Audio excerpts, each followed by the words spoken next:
ओम शांति। ओम शांति। ओम शांति। अपने घर की नेम प्लेट पर लिखो कि मेरा बच्चा पढ़ाई में अव्वल है, नंबर 1 है। देखिए, आजकल सभी का बहुत ही मुश्किलात, परेशानी और समस्या एक ही है कि मेरे बच्चे का पढ़ाई में मन नहीं लगता है और मार्क्स अच्छे नहीं आते हैं, फेल हो जाता है या बिल्कुल भी उसका मन पढ़ाई में नहीं लगता है। जबकि देखिए, आजकल बच्चों का मन पढ़ाई में नहीं लगता, कंसंट्रेट नहीं कर पाते, बात नहीं मानते, उन बातों का जवाब जो भी हम बात करते हैं, पेरेंट्स जो भी कहते हैं उसका उल्टा ही मतलब निकालते हैं और हम सीधा कहते हैं तो जवाब उल्टा मिलता है। यही सब बातें हो रही हैं, चल रही हैं। जबकि आजकल अच्छे से अच्छा स्कूल, अच्छे से अच्छी रकम डोनेशन के तौर पर दे करके, अच्छे से अच्छे स्कूल का चुनाव करके और एक्स्ट्रा मार्क्स के लिए हर एक पेरेंट्स एक्स्ट्रा कोचिंग रख के, एक घर में प्राइवेट टीचर रख के बच्चे को पढ़ाई करने के लिए एक्स्ट्रा ही उसके लिए इस तरह से सुविधाएं कोई उपलब्धि करवाते हैं। उसके बावजूद भी देखिए संतुष्टि नहीं मिलती, मार्क्स अच्छी नहीं आते, बच्चा फेल हो जाता है, पढ़ाई में कंसंट्रेट नहीं कर पाता है। बच्चा कहता है कि मेरा पढ़ाई में मन नहीं लगता। क्यों नहीं लगता? कभी आपने इस बात का भी सोचा? आपने भले से इतनी अच्छी अच्छी सुविधाएं दे रखी हैं, इतने अच्छे अच्छे स्कूल में आप उसे पढ़ाने के लिए भेज रहे हैं, इतना डोनेशन देने के बावजूद भी बच्चे का मन पढ़ाई में क्यों नहीं लगता है? क्योंकि जो हम उन्हें दे रहे हैं वह बहुत अच्छा है, लेकिन जो रिजल्ट आ रही है, जिस रिजल्ट से हमें अच्छी क्या नहीं मिल रही है, संतुष्टि तो मिलती ही नहीं है, साथ में रिजल्ट भी बच्चे के मुताबिक भी और पेरेंट्स के मुताबिक भी बिल्कुल संतुष्ट वाली नहीं होती है। उसका रीज़न है आप जो अपने बच्चे की मन की स्थिति पर, जो अपने बच्चों के विचारों को किस खाद को डाल रहे हैं, किस खाद का उस पर छिड़काव कर रहे हैं।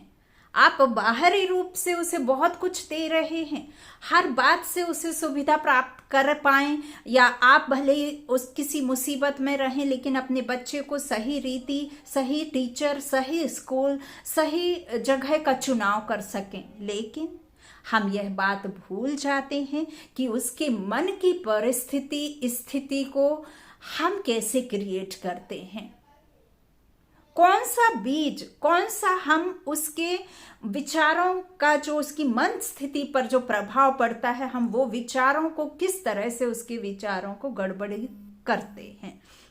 हम क्या करते हैं, हम जो बच्चों को, हमारे मन की जो स्थिति की एनर्जी होती है ना, वही एनर्जी उनके मन की स्थिति को बिगाड़ती है। जो हम उनके लिए अंतः मन में सोचते हैं, हम कहते हैं भल हमने कोचिंग तो लगा दी है लेकिन पढ़ेगा तो है नहीं, हमने स्कूल तो अच्छा ढूंढ दिया है लेकिन क्या पता आज के माहौल में तो बच्चे पढ़ते नहीं हैं, हमने अच्छे से अच्छा उसे चुनाव तो किया है लेकिन बच्चा पढ़ता तो नहीं है, बस किताब खोल लेता है, बस किताब खोल के बैठ गए, पढ़ने तो है नहीं। बच्चे को चिंता नहीं होती एग्जाम की, हम कहते हैं तुम्हें चिंता नहीं है, वो कहता नहीं नहीं है चिंता, हम कहते तुम्हें चिंता क्यों नहीं है, चिंता होनी चाहिए। बच्चा कह रहा है कि मुझे चिंता नहीं है, पेरेंट्स कह रहे हैं कि तुम्हें चिंता होनी चाहिए।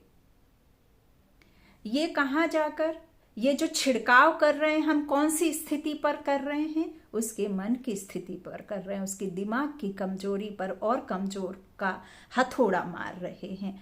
घर में कोई आता है, एंट्री मारता है, बोले और बेटे कैसा चल रहा है पढ़ाई का, बेटा तो कुछ कहता नहीं है। बेटा इससे पहले कि कह पाए कि सब कुछ अच्छा चल रहा है, पेरेंट्स पहले ही कह देते हैं। पहले ही नहीं पढ़ता था, अब तो और नहीं पढ़ता, भगवान ने ये कोरोना और भेज दिया है तो स्कूल आदि बंद हो गए हैं।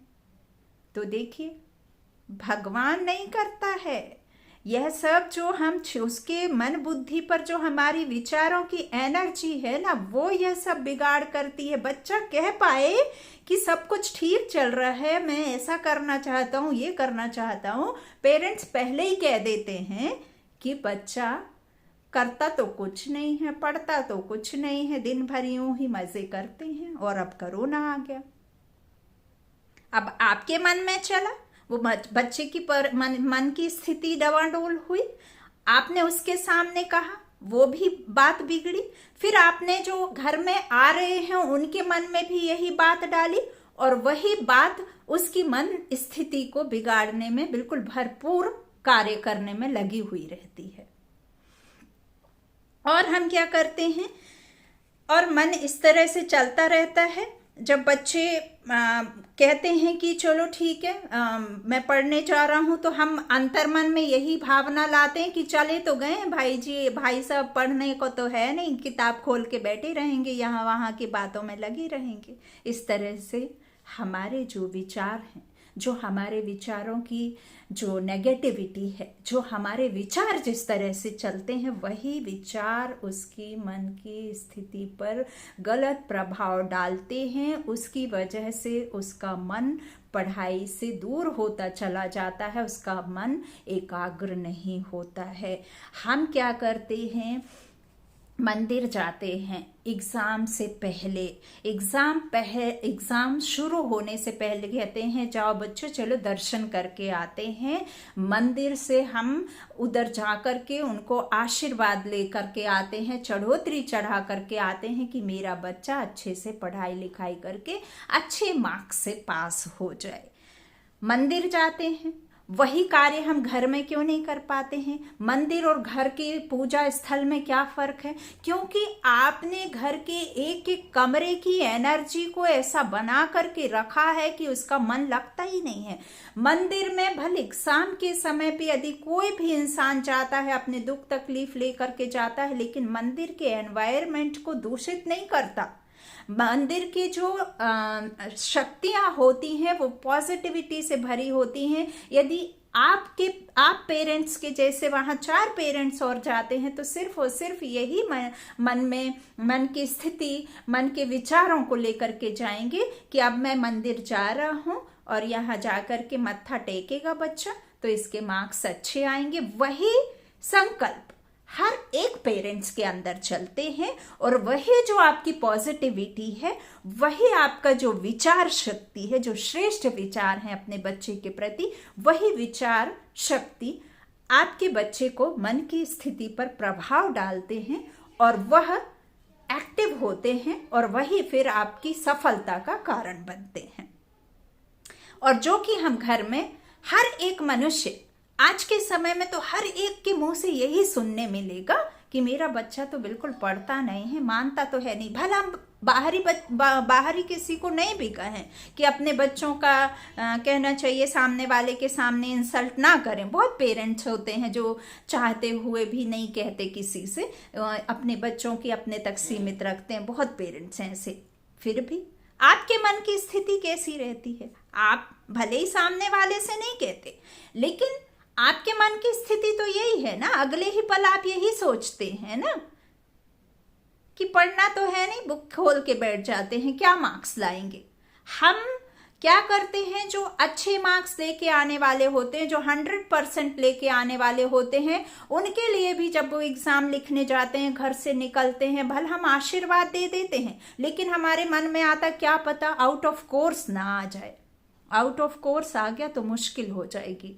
पढ़ा तो बहुत है, बहुत मेहनत की है, लेकिन पता नहीं यदि कोर्स से बाहर का आ गया तो फिर क्या करेंगे।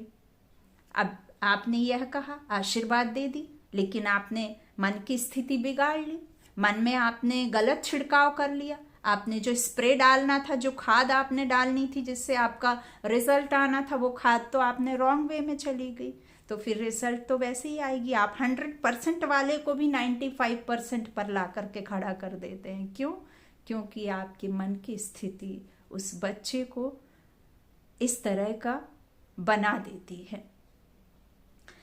अब आपको क्या करते हैं, हम कितनी दूर दूर आशीर्वाद के लिए जाते हैं एग्जाम से पहले कि बेटा चलो हम गुरुजी के पास चलते हैं, वो पक्का कुछ ना कुछ आपको दे देंगे जिससे आपकी मार्क्स अच्छी आएंगी। हम जाते हैं, बच्चे को ले जाते हैं, जो भी हमारे फैमिली गुरु होते हैं उनके पास हम जाते हैं, उनसे बराबर आशीर्वाद लेते हैं। गुरुजी कहते हैं कि ठीक है, आपका बच्चा अच्छे मार्क्स से पास हो जाएगा। आप खुश हो जाते हैं, बच्चा भी खुश हो जाता है। फिर भी आप पीछे से कहते गुरुजी ऐसा कुछ दे दीजिए जिसमें कुछ भभू तबूज, कुछ ताबीज आबीज, कुछ ना कुछ ऐसा बांध दीजिए ताकि बच्चा सचमुच अच्छे से पास हो ही जाए। तो वो कुछ ना कुछ ऐसा लिखित में या कुछ अपना बीज मंत्र दे देते हैं कि हाँ ये सफल हो ही जाएगा।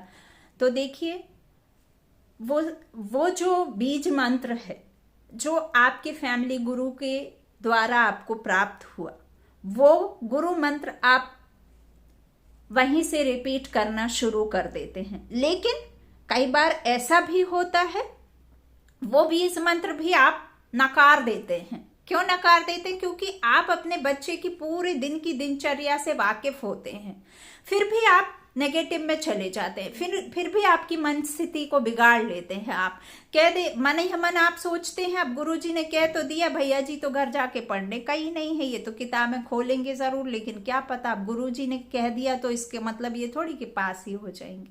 फिर आपने गड़बड़ी कर दी, फिर आप वही सोच में, फिर वो गुरुजी के कहने के बावजूद भी मार्क्स अच्छी नहीं आते, आप दोष डाल देते हैं।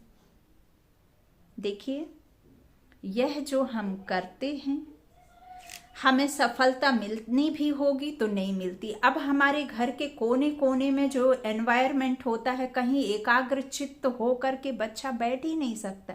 हम कह देते हैं जाओ बुक उठा लो, पढ़ाई कर लो, और दूसरे रूम में जाके पेरेंट्स जो हैं जोर जोर से बातें करना शुरू करते हैं, लड़ना झगड़ना शुरू कर देते हैं, बच्चों को कह देते हैं पढ़ लो। और बच्चों को टेंशन हो ना हो एग्जाम की, हम पेरेंट्स माथे पे हाथ रख लेते हैं और क्या पता इस बार क्या होने वाला है, क्या पता क्या होने वाला है। यही सब हम जो है भल उसकी जो मन की स्थिति को एकाग्रचित नहीं होने देते हैं, क्योंकि हमारी जो मन की स्थिति उस पर प्रभाव डालती है वही होता है। कई बार एक एग्जाम्पल के द्वारा हम समझेंगे। कई बार क्या होता है, किसी से आपको बदला लेने की भावना रहती है, या किसी से आपका लड़ाई झगड़ा हो जाता है तो उसके लिए आप व्यर्थ में चलते रहते हैं, और आपको ऐसा होता है कि वह जो संकल्प आपके मन में उसके लिए गलत चल रहे हैं, गलत भावना चल रही होती है, वो करीब करीब आपके मन में 10 से 12 दिन रिपीट होती रहती है, जब तक आप उसके फेस टू फेस नहीं होते, बदला लेने के लिए आप उसके सामने नहीं आते हैं।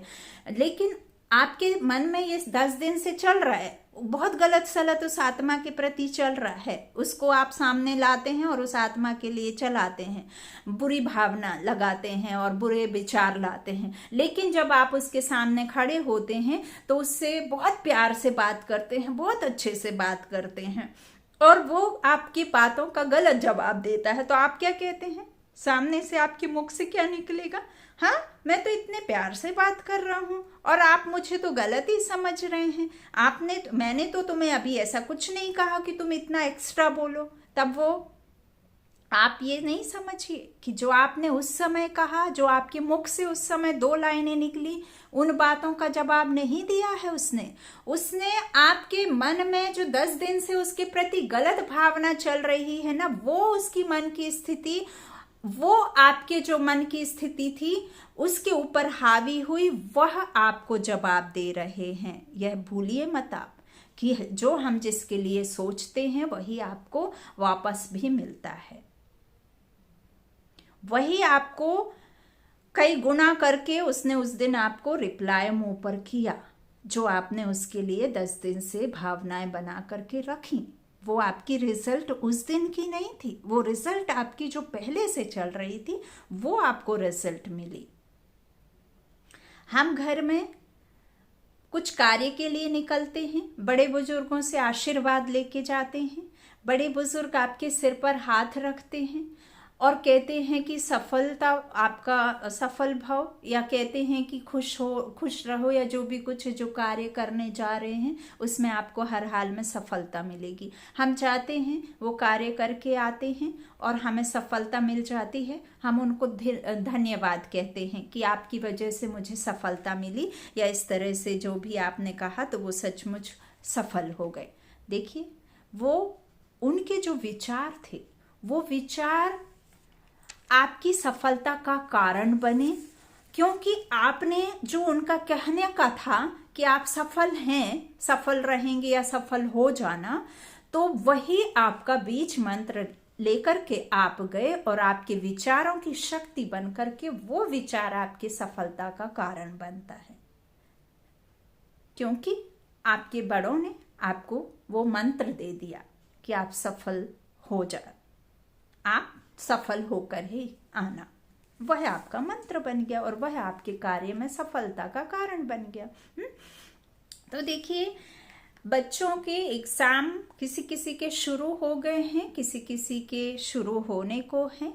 तो बच्चों के परीक्षा के लिए आप किस तरह से उनको तैयार कर सकते हैं, किस तरह से जिनके मार्क्स अच्छे नहीं आते, जो पास नहीं होते, उनको भी आप किस तरीके से, किस रीति से शुरू करेंगे तो वो ज़रूर पास होंगे, और किस तरह से आप उनके लिए संकल्प करेंगे या किस तरह की आप उनको एनर्जी देंगे मन के बोलों से, मन के थॉट से, हर एक के लिए सोचेंगे तो किस तरह वो सफल होंगे। आपको सिर्फ और सिर्फ 4 बातों को, 4 लाइनों को याद रखना है अभी से, इसी समय से। बिल्कुल आपके मन में क्या गलती से भी कि परिवार के किसी भी इंसान के मन में ये ना चले कि बच्चा पढ़ता नहीं है, बच्चे का मन पढ़ाई में नहीं लगता, बच्चा मन एकाग्र नहीं कर पाता, बच्चा फेल हो जाता है।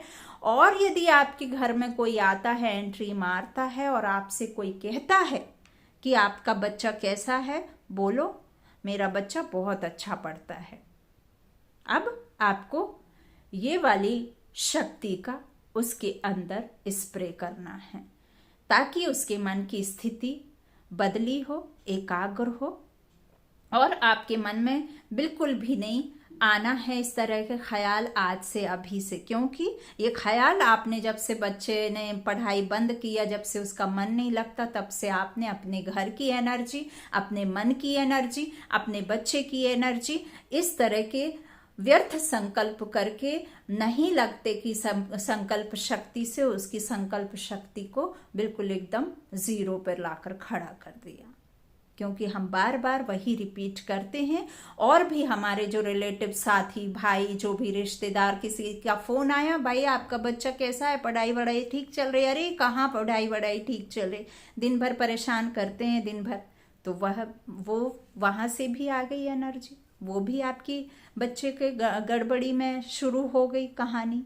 हाँ, और हम कहते हैं कि बच्चा पढ़ता नहीं है, यही होता है ना। तो देखिए, आपको क्या करना है, सबसे पहले तो आप बच्चे के कमरे में जाओ और आप इस तरह से आशीर्वाद, जिसे कहते हैं, वह गुरु से नहीं बल्कि अपने घर में किसी से लिया, अपने से दिया, किसी का लिखना, आपने कह दिया, आशीर्वाद में लिखना और सोचना शुरू कर दिया है ना। हम जो भी बच्चे को देते हैं तो आप उसके कमरे में जाइए, बाकायदा उसके कमरे में इस तरह का आप उच्चारण कीजिए, आप इस एनर्जी का छिड़काव कीजिए, उसकी मन स्थिति को हर रूम में जहाँ वो पढ़ाई करता है आप जाएं और कहें कि मेरा बच्चा बहुत बहुत अच्छा पढ़ता है, ये पावरफुल सोल है, पावरफुल आत्मा है, ये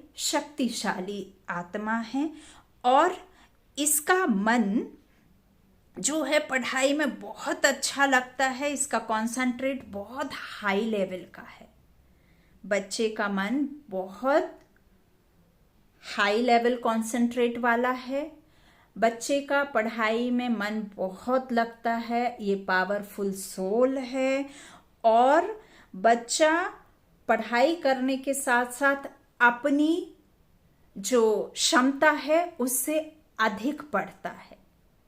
मेरा बच्चा बहुत बुद्धिमान है और मेरा बच्चा जो भी पढ़ता है, जो करता है, बहुत अच्छा, अपनी शक्ति से अधिक करता है।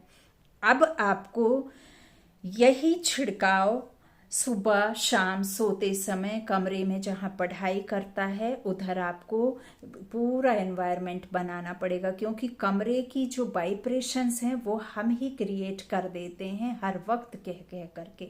अब उस कमरे की जो शक्ति है उसको आपको बदली करना है। इसमें आपका कोई समय, कोई पैसा, कोई गुरुजी, कोई ऐसा आपको कहीं दूर दूर भाग करके जाने की ज़रूरत नहीं है। तो आप सबसे पहले तो जब भी यदि आप सुबह उठ जाते हैं तो सुबह आप क्या कहना चाहिए, इस तरह का आप वाइब्रेशंस दो, ईश्वर से शक्तियाँ भर लो, परमात्मा से शक्तियाँ भर लो और परमात्मा के वाइब्रेशंस अपने बच्चे को दो। पढ़ाई में ये अव्वल है, अव्वल था, अव्वल रहेगा। यदि वो नहीं भी है, नहीं भी पढ़ रहा है तो उसका मन लगने लग जाएगा। और देखिए अपने जो बच्चे के लिए इस तरह का घर के कमरों में इस तरह की शक्तियों का सिर्फ 4 लाइनों के संकल्प के द्वारा आपके बच्चे के अच्छे मार्क्स आ जाते हैं। जो बच्चा फेल होने वाला है वो पास होने लग जाएगा और जो बच्चा अच्छे मार्क्स से पास होता है बहुत अच्छे आने लग जाएंगे मार्क्स। तो सिर्फ आपको क्या करना है, आपको सिर्फ 4 लाइनें याद करनी है अभी से, इसी समय से उस दिन तक जिस दिन तक आपके बच्चे की एग्ज़ाम ख़त्म नहीं हो जाता।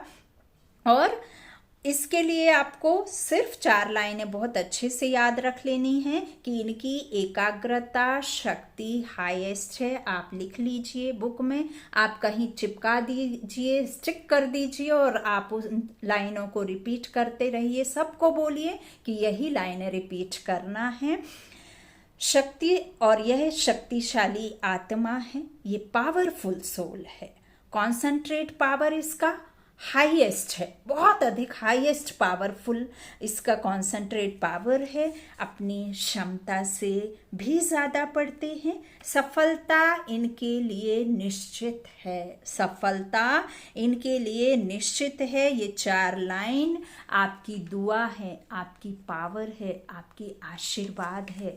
ये 4 लाइन वरदान है आपके द्वारा उस बच्चे के लिए जिसके लिए आप दूर दूर जाते हैं और दूर दूर आप जो है आशीर्वाद लेने के लिए जाते हैं। तो आपके जो मन बुद्धि से निकले शब्द कार्यों में, उसकी पढ़ाई में सफलता दिलाते हैं। और यही 4 लाइनें फिर से सुन लीजिए। शक्तिशाली आत्मा है, पावरफुल सोल है, कॉन्सेंट्रेट पावर हाईएस्ट है, हाई लेवल का कॉन्सेंट्रेट पावर है। इसकी एकाग्रता शक्ति बहुत अधिक है, अपनी क्षमता से ज़्यादा पढ़ते हैं, सफलता इनकी निश्चित है। यह आप पेरेंट्स, मम्मी पापा आज से परीक्षाएं फिनिश होने तक यही एनर्जी दें बच्चे को। देखिए बादाम खिलाएं, वो तन की शक्ति के लिए है। बच्चे को आप घर में अच्छी खुराक दे रहे हैं, वो तन की शक्ति है, लेकिन उसके मन को शक्तियों से भरें। कोई घर पर आए तो उसे भी फुल स्टॉप लगा दें कि ऐसा नहीं कहें मेरे बच्चों के प्रति। और आप अपने नेम प्लेट भी बदल दें चाहे तो, कि मेरा बच्चा बहुत बुद्धिमान है, पढ़ाई में अव्वल है, पढ़ाई में नंबर 1 है, संस्कारी बच्चा है। लगा दें, जो आपके दरवाजे से निकले कोई कतई गलत थॉट भी लेकर के ना निकले कि इनका बच्चा पढ़ाई में या संस्कारों में छोटा है, नीचे है। कभी भी ऐसा किसी के लिए मन में सोचना उसकी मन की स्थिति पर बहुत बुरा प्रभाव डालती है, जिसकी वजह से ये सब क्रिएट हुआ है। माहौल तो है ही, बहुत सारी प्रॉब्लम्स हैं, लेकिन हम जिम्मेदार रहते हैं क्योंकि हर क्षण हर पल दिन रात हम यही उसको शक्तियां भेजते हैं, बैड एनर्जी भेजते हैं। कोई भी आए बिल्कुल एकदम उसे फुल स्टॉप लगा दें, कोई नकारात्मक शक्ति उसके दिमाग पर नहीं, मन की स्थिति पर नहीं पड़ना चाहिए। बस सुबह सुबह बच्चे को याद करके यह 4 संकल्प सुबह और सोते वक्त बच्चे को याद करें और यह शक्तियों से उसे भरपूर करें। उसके मन को एग्जाम देने के लिए प्रिपेयर करें और बच्चे को कह दिया करो कि पढ़े तो दूसरे कमरे में, ऐसा नहीं कि हम जा कर के पढ़ाई करते वक्त जोर जोर से बातें करें और मन में वही स्थिति को बना करके रखें कि यह तो चला गया लेकिन क्या पता क्या कर रहा होगा। इस तरह से नहीं। और जब वो एग्जाम देने जाता है तब भी आप उसके लिए यही सोचें कि स्वयं सुप्रीम टीचर बनकर उसकी पढ़ाई में सिर्फ वो कलम चला रहा है, लेकिन एग्जाम देने वाला निमित्त स्वयं कंबाइंड होकर बैठकर वो सुप्रीम टीचर, सुप्रीम प्रिंसिपल बैठ करके उसके एग्जाम को लिख रहा है। आप करके देखिए और आज से इन बातों को स्टॉप कर दीजिए। ओम शांति।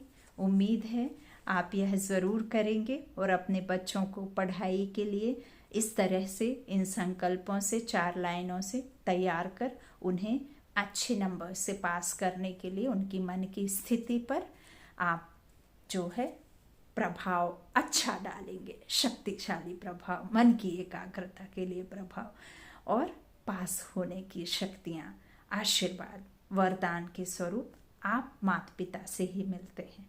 हर एक को कह दीजिए ओम शांति।